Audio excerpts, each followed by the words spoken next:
Bonjour et bienvenue à ce module de formation sur la gestion documentaire. Nous allons voir ensemble les points clés et les grands principes pour organiser au mieux un système documentaire.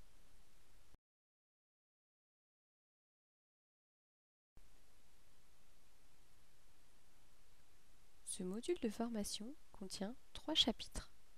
Nous allons commencer par les notions fondamentales de la gestion documentaire avec qu'est-ce qu'un système documentaire, quels sont les différents types de documents et quels sont les points clés de chaque document.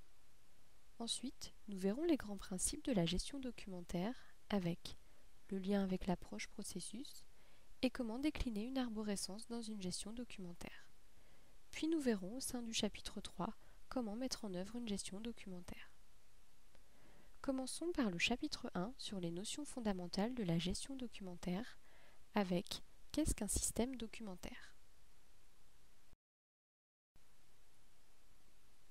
Le système documentaire se définit par un ensemble structuré et organisé de documents de nature différente. Lorsque l'on met en place un système documentaire, c'est que l'on est dans une logique de gestion documentaire. Le système documentaire permet d'organiser et de structurer de façon rationnelle et consensuelle les règles et les pratiques, et ainsi d'avoir une logique commune au sein de la structure. Le système documentaire a plusieurs fonctions de base. Il permet de fixer par écrit un mode de fonctionnement, une pratique, afin que les professionnels travaillent avec les mêmes bases écrites. Il permet de constituer un support pour la formation et l'information, en particulier pour les nouveaux arrivants. Il permet l'évaluation de ce qui est réalisé, puisque c'est le système documentaire qui constitue le support pour une évaluation. Enfin, il permet aussi de prévenir les dysfonctionnements en interne et de sécuriser les pratiques. Maintenant que nous avons vu la définition d'un système documentaire, passons aux différents types de documents qui le composent. La pyramide des documents se compose de 4 types de documents qui sont liés entre eux. On trouve la procédure, le mode opératoire, l'imprimé et l'imprimé rempli. Les 3 premiers documents, procédure, mode opératoire et imprimé, devront être conservés dans le système documentaire.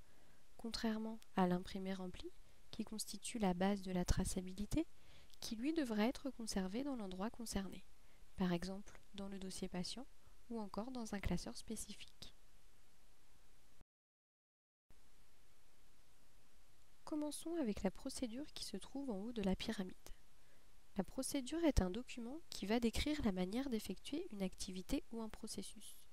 Elle concerne bien souvent plusieurs fonctions et ou postes de travail. Elle peut également faire référence à des documents complémentaires tels qu'un mode opératoire ou un imprimé.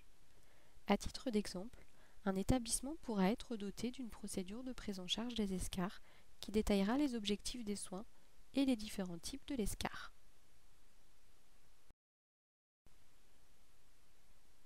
Passons maintenant au mode opératoire qui se trouve en dessous de la procédure. Le mode opératoire est aussi appelé protocole ou instruction. Il décrit comment doit être effectuée une tâche à un poste déterminé. Par exemple, en lien avec la procédure sur la prise en charge des escarres, on pourra trouver un mode opératoire décrivant les soins pour une escarre de type 1. En dessous du mode opératoire, on trouve l'imprimé, également appelé formulaire. L'imprimé est un document qui permet aux professionnels de renseigner une série d'informations. Il est toujours lié à un mode opératoire et ou à une procédure. Par exemple, on pourra trouver un imprimé sur le suivi de l'escarre permettant de suivre son évolution.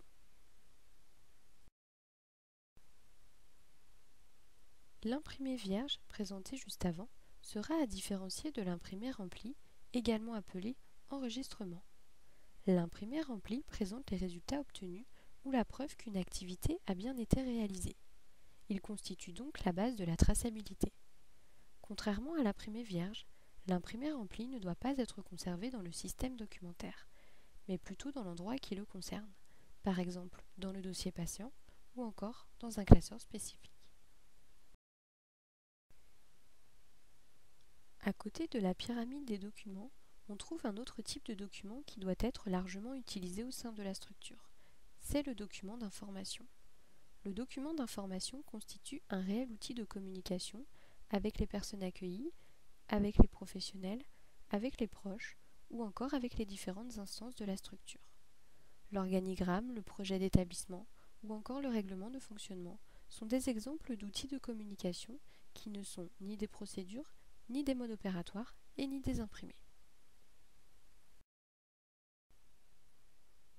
Maintenant que l'on a vu les différents types de documents, intéressons-nous aux points clés de ces derniers. Les éléments clés que l'on doit retrouver dans un document permettront aux professionnels d'identifier en un clin d'œil. Si c'est un document institutionnel, puisque tous les documents de la structure devront avoir une charte graphique commune, le type de document, si c'est une procédure, un mode opératoire ou encore un imprimé, le titre du document, qui donnera une première indication sur son contenu. Si c'est un document en vigueur, on doit donc y retrouver un numéro de version ainsi qu'une date de mise à jour, le champ d'application, c'est-à-dire le thème dans lequel sera classé le document, et enfin si c'est un document validé. On pourra voir apparaître le nom du rédacteur, du vérificateur et de l'approbateur. Afin que le professionnel puisse retrouver toutes ces informations, voici les éléments clés que l'on doit retrouver dans l'entête d'une procédure, d'un mode opératoire ou d'un imprimé. La cartouche du document doit être composée du logo ou du moins du nom de l'établissement, du type de document, ici c'est une procédure, d'un titre, par exemple la prise en charge des escarres, sans oublier le processus concerné et le domaine d'application qui permettront de ranger le document dans le thème en question, ici les soins. On doit également retrouver la date de création ou de mise à jour, le numéro de version, ainsi que le code d'identification du document. Dans notre exemple, le code est composé du type de document, la procédure, d'un numéro, ici c'est le premier document créé, et du domaine d'application, ici les soins. Ce code est unique pour chaque document et permettra d'identifier et de classer l'ensemble des documents qui composent notre système documentaire.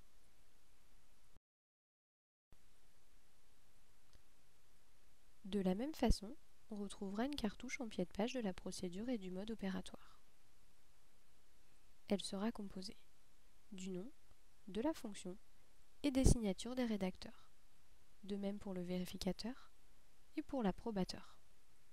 Ces informations devront être retrouvées sur la procédure et le mode opératoire, mais ne seront pas obligatoires sur l'imprimé, puisque ce dernier sera toujours rattaché à une procédure ou à un mode opératoire, eux-mêmes déjà vérifiés et approuvés.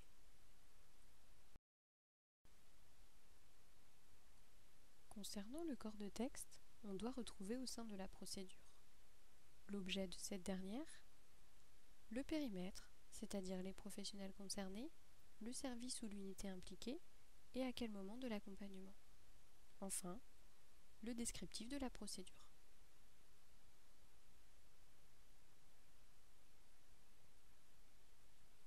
De la même façon, sur le mode opératoire, on doit retrouver l'objet du document, le périmètre concerné et le descriptif du mode opératoire en question. L'imprimé, lui, sera composé de champs à compléter ou de cases à cocher.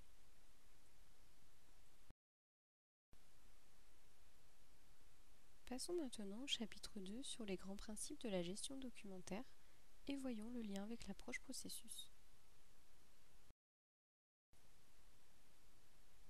Lorsque l'on est dans une logique de gestion documentaire et que l'on souhaite organiser au mieux ses documents, on a besoin d'avoir une vision globale du fonctionnement de la structure.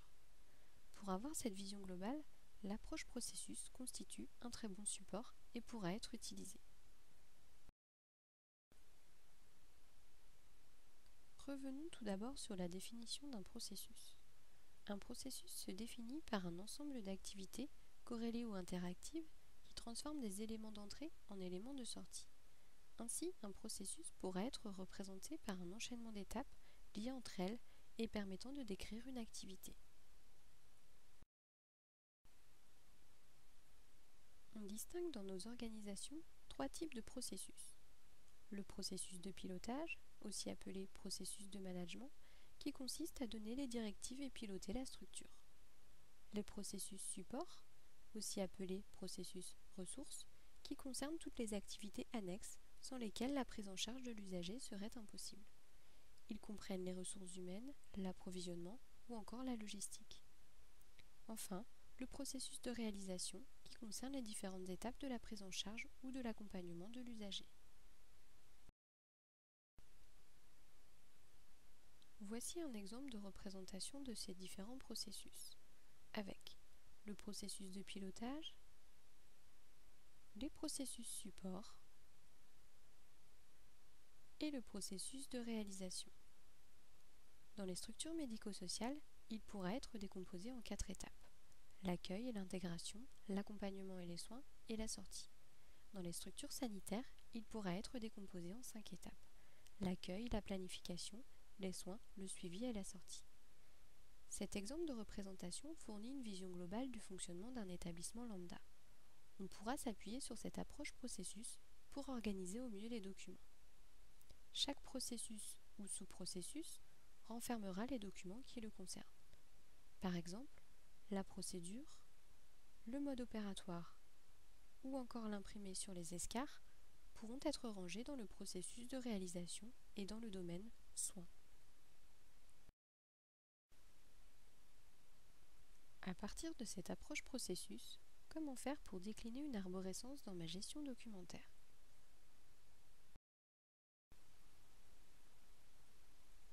L'arborescence de la gestion documentaire peut être réalisée à partir d'un logiciel spécifique.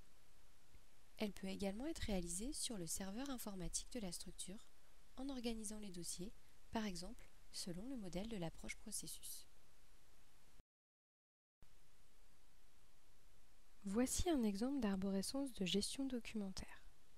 On y retrouve un dossier correspondant au processus de pilotage, un dossier correspondant au processus support et un dossier correspondant au processus de réalisation ou de prise en charge. Chaque dossier renferme ensuite les thématiques qui le concernent. Par exemple, le processus de réalisation renfermera un dossier sur l'accueil, un dossier sur l'intégration, un dossier sur l'accompagnement et les soins et un dossier sur la sortie. Chaque dossier renfermera à son tour les documents qui le concernent. Par exemple, la procédure, le mode opératoire et l'imprimé sur les escarres seront rangés dans le dossier accompagnement et soins. Afin de répertorier l'ensemble des documents qui composent notre système documentaire, on pourra utiliser un outil de recensement des documents. Cet outil est téléchargeable sur le site internet du réseau Calisanté.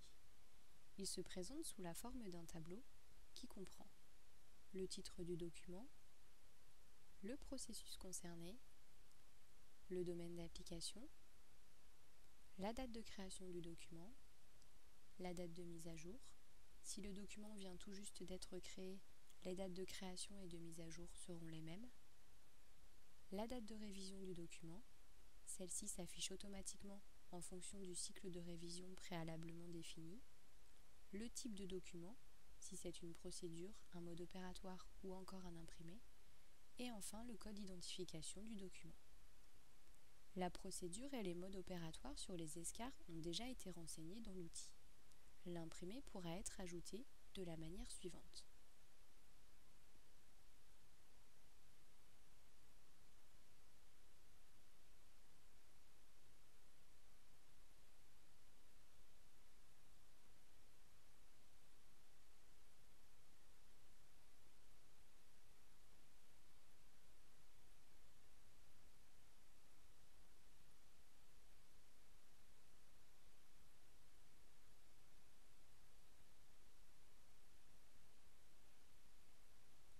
La date de mise à jour du document pourra être actualisée.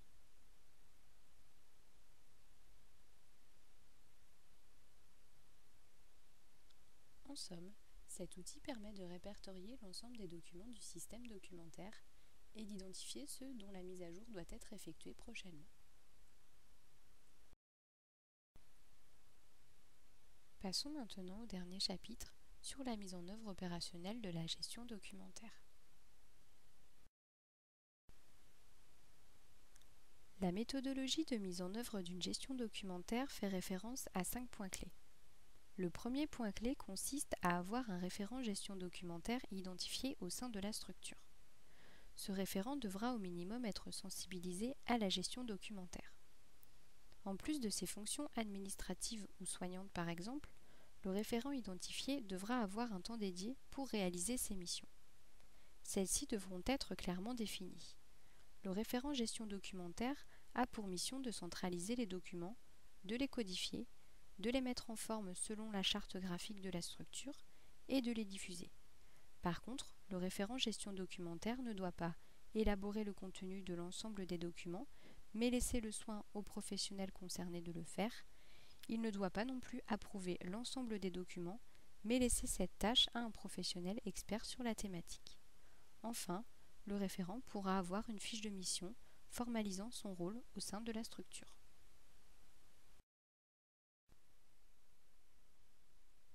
Le deuxième point clé consiste à avoir une gestion documentaire organisée et définie au sein de la structure. Cela signifie que le système d'information est adapté, soit par informatique, soit par papier, ou soit les deux. L'arborescence de la gestion documentaire doit être définie, ce qui implique que les processus de l'établissement ont été clairement identifiés. Enfin, pour définir et formaliser l'organisation de la gestion documentaire de la structure, une procédure pourra être rédigée.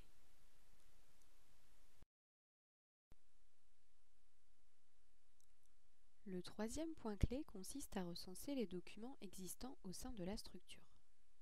Chaque document recensé dans le système documentaire devra être codifié et composé des éléments clés, tels que le logo de la structure, le type de document ou encore la date de mise à jour. Pour chaque document recensé, on pourra se poser la question de son utilité et de sa pertinence avant de l'intégrer dans le système documentaire. Le recensement des documents pourra être réalisé grâce à un logiciel spécifique ou tout simplement avec un outil de recensement présenté juste avant. Le quatrième point clé consiste à rendre les documents du système documentaire accessibles. Le référent devra avoir accès aux documents de façon à pouvoir les modifier, tandis que les professionnels auront accès aux documents uniquement pour les consulter.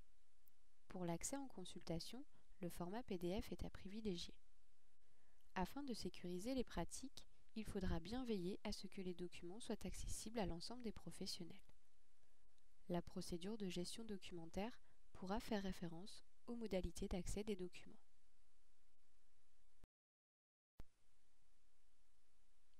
Le cinquième et dernier point clé consiste à mettre à jour les documents du système documentaire. Le cycle de mise à jour pourra être annuel ou au fil du temps, mais dans tous les cas devrait être décrit au sein de la procédure. Il faudra veiller à ce que les documents périmés soient bien archivés et non en libre accès et que les professionnels soient bien informés de leur mise à jour. La procédure sur la gestion documentaire pourra définir les différents points concernant la mise à jour.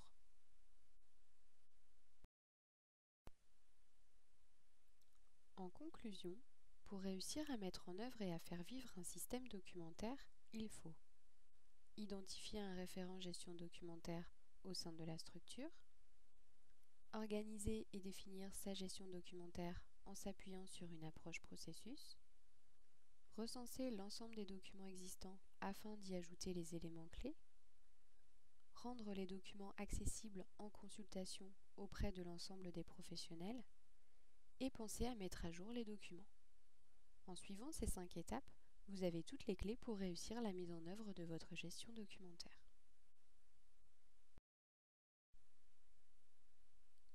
Pour aller plus loin, vous pouvez télécharger les outils présentés lors de ce module sur le site internet du réseau Calisanté. Pour cela, connectez-vous et rentrez votre login et votre mot de passe afin d'accéder à l'espace privé.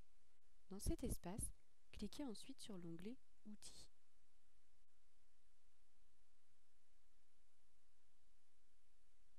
Puis sur la rubrique « Gestion documentaire ». Vous avez alors la possibilité de télécharger les outils présentés lors de ce module.